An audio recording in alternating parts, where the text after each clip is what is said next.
guys, welcome to my channel. Please don't forget to subscribe and share. And also, please don't forget to like. It would truly help our channel. Happy reading! Hey everyone, this is chapter 52 of My Wife titled Apply the Medicine. Let's start reading. So, it's raining. Umuulan. Oh no, parang may sakit si Gujaw. Jao, what's wrong? Parang may dugo yung basin, no? Problema mo, Jao. Ay, oo, yung sugat niya sa likod, ano? Open. Ay. The husband dear is here. Kaya niya kayang pagalingin si, Jao. Napansin niya yung, basin na may dugo. She's wounded? Mm-hmm. She is.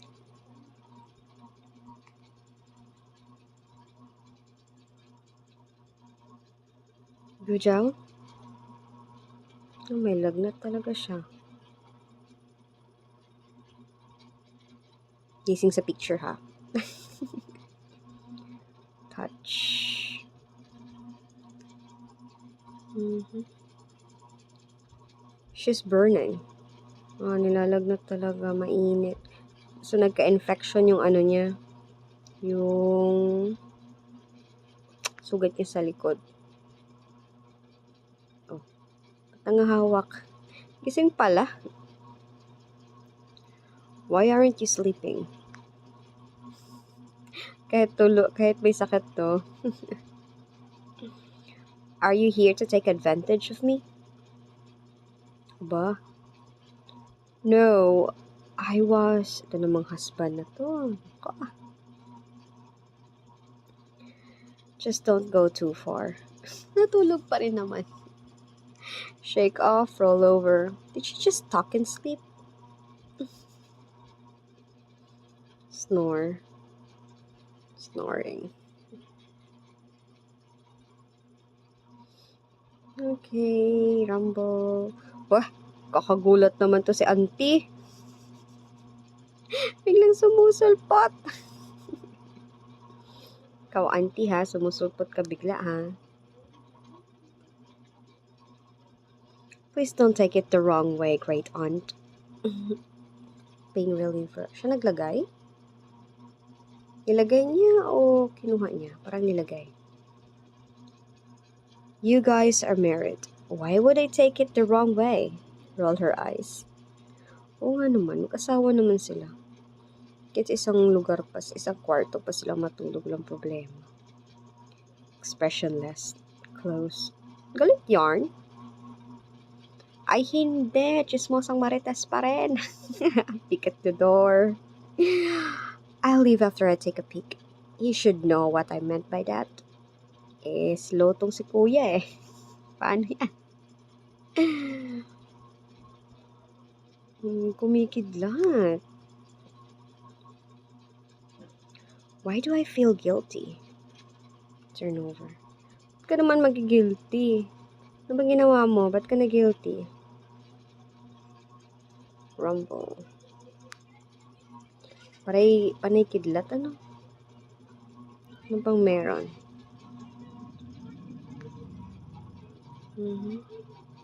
Kada kikilo siya, kumikidlat. Ano ba yan? Nanginginig. Nanginginig to. Focus. Ay, malaki talaga yung sugat niya, no? I'm here to apply medicine to her. Nothing more. Pero nagbablush. Yung mga ancient stories. Ganun, parang sa kanila, yung big deal sa kanila yung mahawakan yung kahit yung kamay lang. Oh, laki. Pero in fairness, hindi napunit yung damit niya, ha? Kahit ang laki ng sugat niya.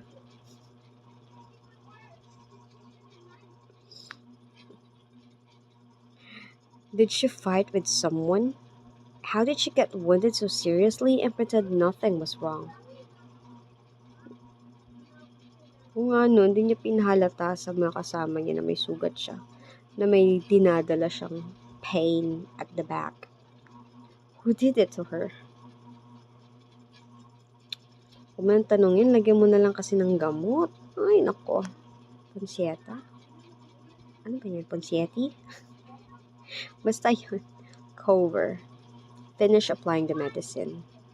At least natapos niya, di ba? Nalagyan niya pa ng bandage. I know things have been tough for you since childhood. Years.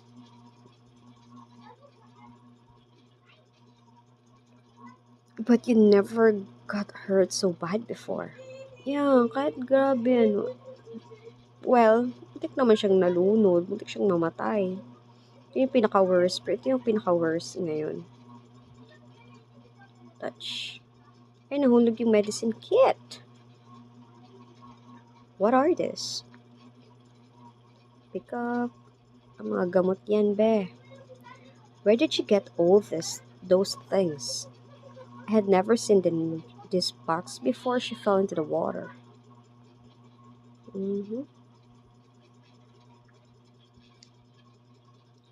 And there is that strange wound on her back. Is there anything else I don't know about you? Di ka naman din kasi nakikipag-usap sa kanya. Make time para magkasundo kayo. Fall. Ano yung nahulog? Okay, basahin natin yung note. The note says, medicine box could offer medicine and tool in accordance with the condition of the people who touch it. Okay? So, matalino si Box. What is this? So, ano yung pinakita niya? Fluoxetine tablets to tsaka kondo.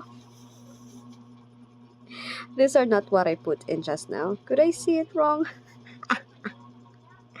Let me close and reopen the box again. Ay, nako. Pinagpapawisan tuloy yung box.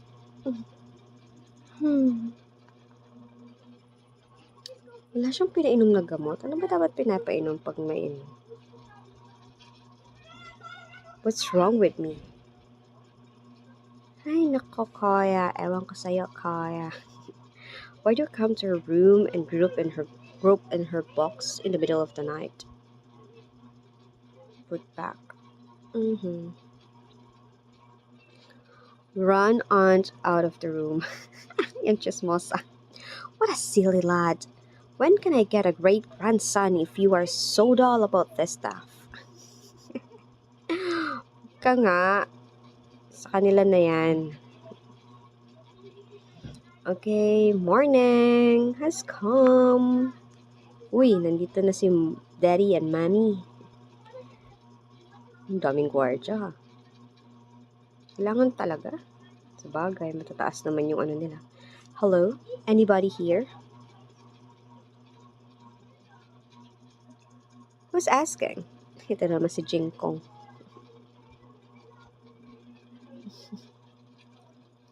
She's the pretty lady who used to visit my temple.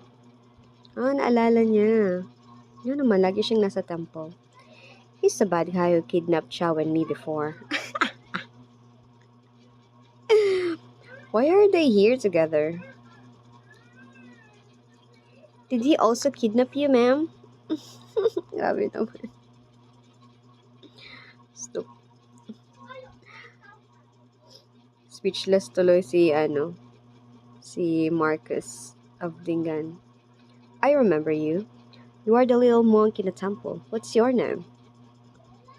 I'm Jingkong, and I am no longer a monk now.